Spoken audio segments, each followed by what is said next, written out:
So this is something I saw on YouTube. It's a story that I saw by Jan Blake. She's a very good narrator. So of course I can't do justice to that, but I'll still try to narrate the story. So this is about a hunter and a leopard. I don't know why we were choosing ferocious animals.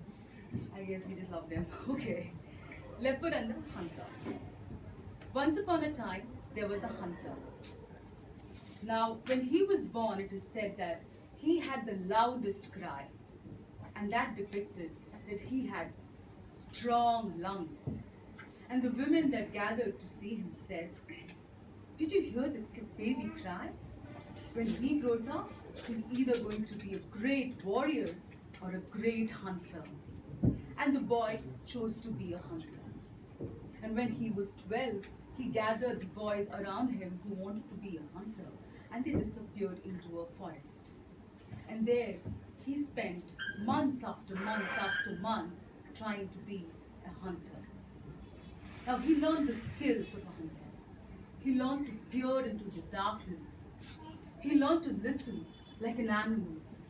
He learned to listen to the ruffle of the feathers, to the whispering of the leaves.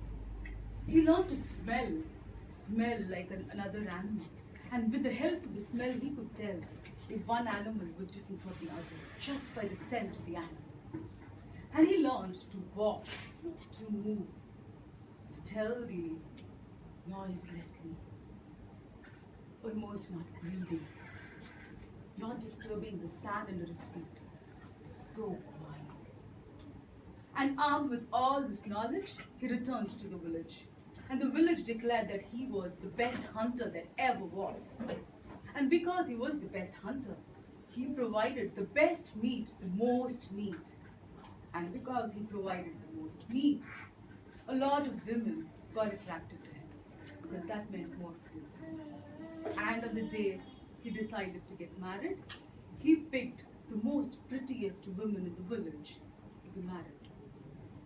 And after the marriage, he had a beautiful baby boy. And the boy cried just like his father did. And the father was exhilarated. He came out of his hut and announced, "Today I have a declaration," he said. "I am a proud father today. This baby is going to make me a proud father one day. And today I declare that I am going to sacrifice a leopard cub on the day of his naming ceremony." And the villagers resounded. A leopard cub?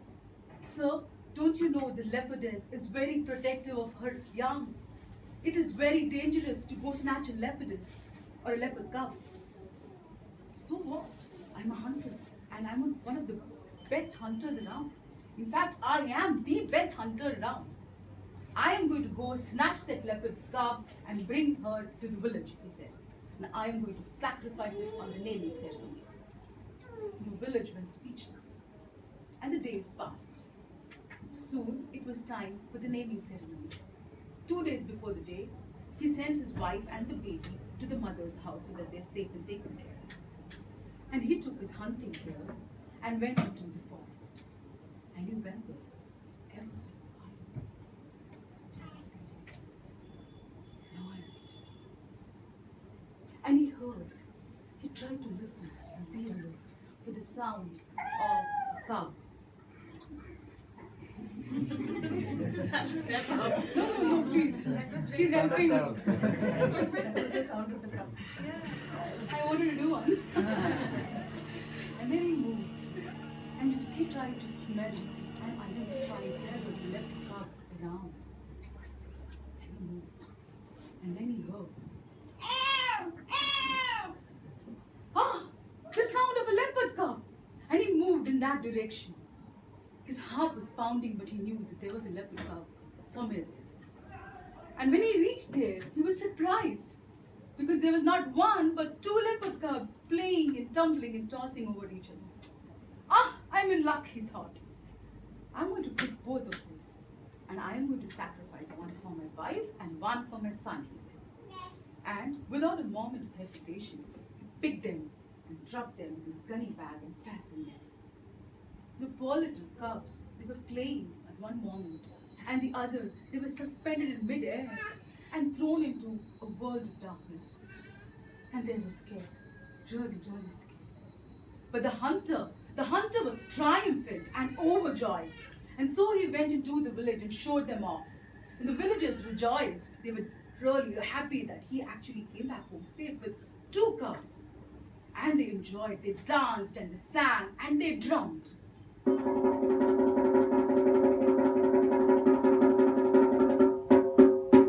And when the celebration was over, the hunter got back into his hut. And he made a makeshift cage, dropped his cubs in there, provided them some water, some meat, and locked them in. Meanwhile, somewhere in the forest, the leopardess was dragging an animal into the den. That was the day she was teaching the cubs to eat meat. And then as she came in, she realized something was wrong. Her cubs were not around. And she looked and looked into every nook and corner, but her cubs, they were not to be seen. And she sniffed. And she was infuriated because she recognized that smell. It was the scent of a man. How dare a man walks into her den and takes her kids away? She was angry. She was mad with rage. And she decided to follow that smell. For she knew the day that smell would one day take her to the place the cubs were trapped. And so she decided to walk behind that smell. And she walked, and she turned, and she moved all along till she reached the top of a hill. And there she stood, that overlooked the village. Now she knew she could not go in there right now because they could spot her and they would kill her. So she decided to wait. So she bent on her knees. She took her tail and wrapped it behind her. She rested her head on top of the hill and she waited. She waited for the sun to set. She waited for the smoke to curl up and out of the houses in the village. She waited for the mothers to sing lullabies to the children. Abiyalamu alibiyayemu. Abiyalamu alibiyayemu. And then she waited for the men to begin to drum very quietly into the night.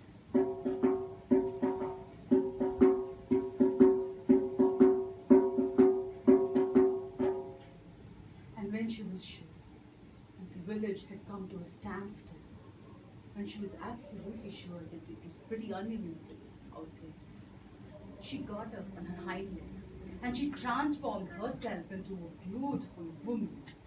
She wore the cloth of a leopard skin. Her eyes looked beautiful like cat eyes. She had lovely hair. She had shiny white uniform teeth. And she walked with elegance and poise. And she walked into the village noiselessly, quietly. But as she walked, she sniffed till she reached the hunter's hut. And she stood there recognizing the smell of cubs. She was angry, but she had to control herself. She had to gather herself. No, she has to compose herself. And she walked towards the door, and she tapped on the door. The hunter who was living alone opened the door. He was mesmerized by this beautiful woman. Yes, he said. Excuse me, sir. I'm a lone traveler, and it is getting dark out there. I'm really scared to travel. There is a forest around the corner. So if it is not too much of a trouble, may I please spend the night here, she said. Of course, please come in, he said with lustful eyes. And he offered her a seat. And he went into the kitchen to get her some food and water. And as she sat there, she was looking and she was sniffing. And then she saw her cubs trapped in a cage. Her heart sank. She had to control herself. And the hunter came in with a glass of water and some food. And she had the water, sip by sip. But she was looking at the cage. Her eyes were fixed on the cubs. And then she plucked the courage to ask him, "Tell me, sir, what are these cubs trapped in the cage for?" And the hunter said, "Oh, those! Well, I have my son's naming ceremony tomorrow. I'm going to sacrifice both of them, one for my son and the other for my wife," he said. "Oh, I see," she said. Her heart was leaping in her chest. And then she said, "Tell me, sir, is it absolutely necessary that you have to sacrifice both these cubs? Can you not do with one?" "Well, one could do, I suppose. But you know what, lady? I have two," he said. "Yes, sir. But did you ever consider the plight of the mother in the forest? She must be devastated without her cubs. Please, maybe I should let me take one. Maybe I'll release them in the forest. You can have the other to sacrifice. How about that idea?" "Oh no, I'm not going to hear any of that.